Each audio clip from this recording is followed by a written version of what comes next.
The mining giant Santos has begun work on a major expansion of its operations in Central Australia.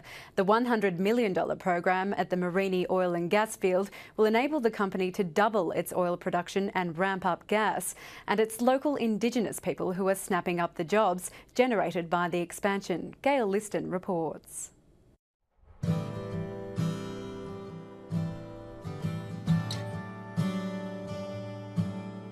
It's 6 o'clock in the morning and the working day has begun.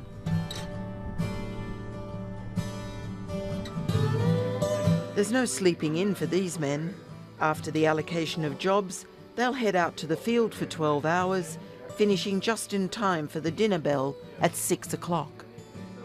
All right, working out here and that just keeps me busy. It's a good opportunity to learn more stuff and it can take you to places.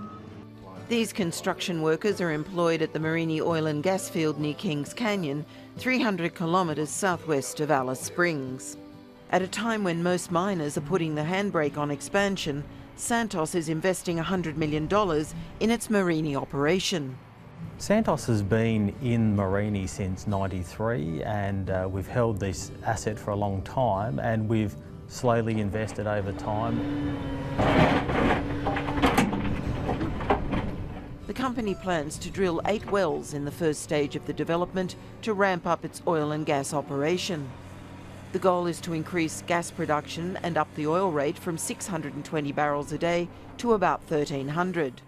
So that involves going out and creating a lease pad or drill site, a small football field size area where a drill rig can go and drill a oil well. We'll drill the oil well and that well, if successful, will connect with a pipeline to bring oil back to processing facilities. Once this is complete, drilling will start in September and the first oil is expected to flow by March. Santos is emphatic that the Mereenie gas field expansion is not just about capital investment and energy growth. The company wants local Aboriginal men and women to have a stakehold in the development, and they believe the best option is through employment opportunities. In an unprecedented move, the tender for this construction work has been awarded to a contractor employing only Indigenous workers.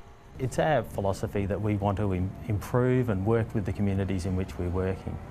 To that extent, and in this project we've been able to employ a number of Aboriginal people in the construction of our camp and civil works on site. We put in for a tender to do the civil earthworks for the drilling program out here at Mereenie. We were successful in that, and that involves constructing the lease pads for the drill rigs and also about 40 kilometres of roads to put in to support that. Wayne Stewart has worked at the Mereenie oil and gas field since March.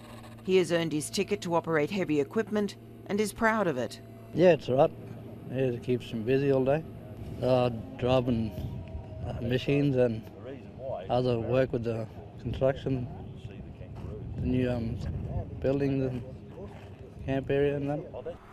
He is hoping for more work at Mereenie once his contract ends. Keep the money coming in, I guess. Support the family. Yeah. Do a lot of more work after this, maybe. Theo Larkin has scored a permanent job with Santos. I operate scraper, grader and loader. Yeah, it's good to work here. Yeah, it's good for us to work. Good bosses. Traditional owner Anselm Inpu Jr. has worked on his country for years, but this is his first job in the oil and gas sector. I've been out here working since I was a little boy with my old man, doing stock work, mustering and all that. But it's a big difference now working with these guys from Intract. There's a lot of tools that I haven't used before that are different. Santos has a history of engagement with traditional owners and Aboriginal people living on country. Aboriginal communities are a large stakeholder group for us in terms of most of our operations are in areas where Aboriginal communities live. So it's important that we engage them in our operations, not just in terms of negotiating agreements with them, but also participating in the oil and gas sector. Santos is a great example to big companies and mining companies that they have to interact and engage with Aboriginal people about employment strategies. In Queensland, the company has 230 Aboriginal workers, and the miner says it's well on its way to meeting its target for 300. In South Australia, Santos has already met its target of 200 Indigenous employees, but is yet to set a target in the Northern Territory. Aboriginal people offer a really good, robust culture to the workforce. They make a valuable contribution to what we do, and so we're always on the lookout for Aboriginal people who are interested in working in the oil and gas sector. The Northern Territory government says it's working to target training for Indigenous people to the jobs available in remote areas. And I think what we have to do is map out what kind of industry we have in a region and train those people specifically for that industry that they have in their region, rather than just have people do training for training's sake. There's a lot of interest in this kind of work. There are a lot of Aboriginal men that have approached me and asked me for work if there's any more jobs out here. People can see that these guys are working for us. They've heard about us, and they also want a job with us. But unfortunately, we can't employ everyone. But the message is out there. Anselm Impu Jr. hopes to inspire others to take the same path. It's great to work out here on my land, see, and a lot of my nephews and that, they can see what I'm doing and might encourage them to do the same. I've learned a lot of stuff here, and I'd like to see more young men like me doing the same.